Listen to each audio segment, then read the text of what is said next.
రైతు సోదరులకు నమస్కారం. ఇప్పుడు మనం ప్రస్తుత కాలంలో ప్రత్తిలో వచ్చే కలుపు సమస్య ఎక్కువ ఉండడం వల్ల కంగ్రాట్స్ అగ్రోప్యాక్ కంపెనీ వారు గట్టి ఆకుజాతి కలుపు మొక్కలు మనం పత్తిలో ఎటువంటి సమస్య లేకుండా ఇది వచ్చేసి కంగ్రాట్స్ అగ్రోప్యాక్ వాళ్ళది కల్పి అనే మందు. దీనిలో వచ్చేసి పత్తిలో వచ్చే ఆకుమట్టలు దాని గురించి వల్ల అంతా నిర్మూలిస్తుంది. పత్తి పంటకు ఏ విధంగా కానీ నష్టం ఉండదు.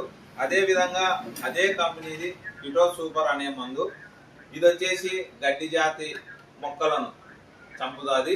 ఈ రెండు కాంబినేషన్లో కొట్టడం వల్ల పత్తిలో ఉండే గడ్డి ఆకుజాతి కలుపు మొక్కలను చాలా నివారిస్తాయి. దీనివల్ల రైతుకు ఇప్పుడుండే పరిస్థితిలో కూలీల భారం తగ్గుతుంది. ఈ రెండు కలపడం వల్ల చాలా రిజల్ట్ ఉంటుంది. పత్తి మొక్కలకు ఎటువంటి ఇబ్బంది లేదు. రైతు సోదరులు అందరూ ఈ మందు వాడాలి.